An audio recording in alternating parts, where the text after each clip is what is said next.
All right, today I'm going to do a painting. This is a 24 by 30 blank canvas. It is a stretched canvas, and this is going to be, they call it spoon painting, but I use all of these different supplies here. I just found they work better for me. As you can see, I only have like one spoon.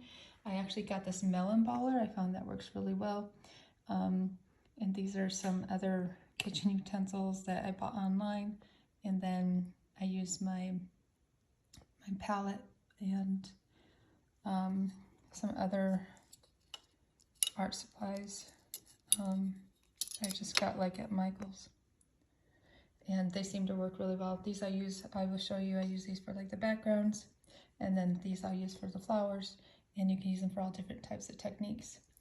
And when you're using this, you're going to use acrylic, and it's a very, very thick acrylic, so it's a modeling paste. And you can thin it out. I use these to thin them out with, and also to give it some color, or you can just already buy it in a color, and that's going to be thick, so it's not going to thin it out. Otherwise you have to mix that color with the white, and then it makes it kind of thin. Then I have my little mixing tray there. So the extra heavy molding paste is that base that you'll mix with those colors, unless you just want to use that white. All right, so I put some, for the background, I don't want to use that, it's actually kind of expensive, so I'm not going to use that heavy molding paste for my background. I'm going to cover this whole canvas. So I have the acrylic. It's this titanium white, and I put it right there, and I just put a whole bunch of colors to add with it. I honestly don't know what I'm going to do, so right now I got this blank canvas and I'm just going to go with it. I learned from Bob Ross actually during COVID how to oil paint, so acrylic is actually new to me. So I love his saying, no mistakes, only happy accidents. So today I'm just going to go with it and just let my imagination go. All right, so let's see what it turns into.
Okay, so it's been about 2 hours. Probably could have started a little bit sooner. I actually took some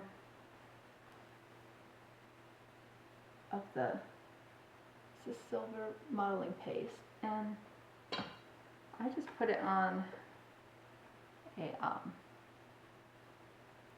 long sheet, and I'm just using a piece of cardboard, and I'm dipping it on here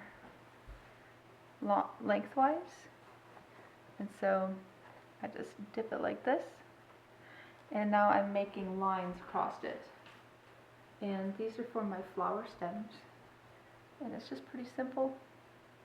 I just do this, I go down, and that's how I create the, and some are going to be a little longer, that. Just make them a little bit with different lengths. It's just really simple. And now I'm ready to put my flowers on it. So I'm just going to pan out here. You can see what I did there. Okay. All right, so next step is the flowers.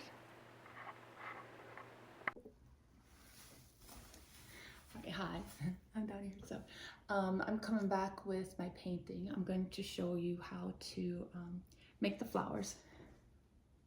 Okay. So I'm trying a new technique. I put the paste in a baggie because I've been trying to put the paint on here and then move it around with the melon baller or my spoon, and it's not giving me the technique that I want. So I'm going to try to actually put a big gob of paint on with this. Put it on here and then put it around. So I guess we'll see how that works.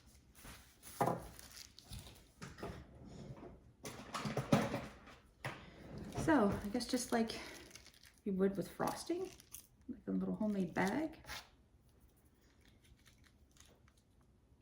You just cut the tip off the bag. We'll see. My first time trying this.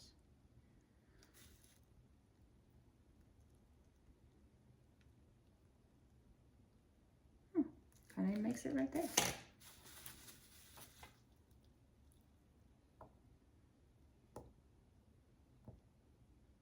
Yeah, I like it. Much thicker. I don't have to keep adding it. I can just place some more I want. So I'm gonna put my flowers. Some have 3 petals, some have 4.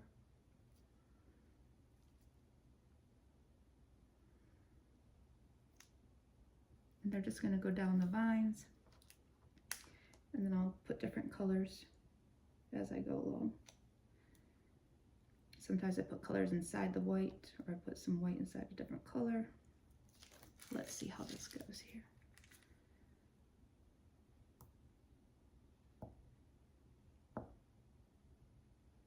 Just give it a little twist. But this is textured, so you want to make sure that you leave some of the, you don't want it to be completely flat. And then I'll do like a little half. Sometimes I'll just put a little half one here, a little half one here, or a little tiny one. Have them come down a little bit. They come down. Some just hang out on the sides.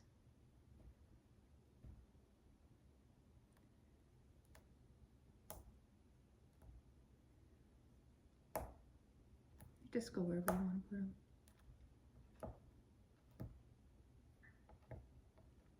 We'll add other colors later. All right, so I'm going to continue doing this and we'll come back.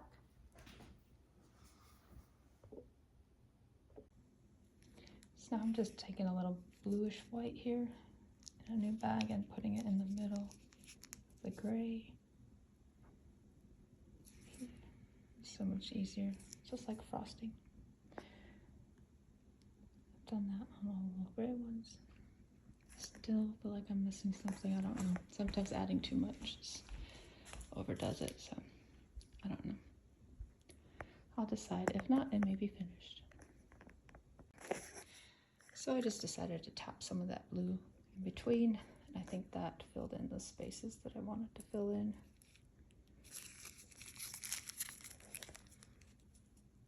Just by doing this.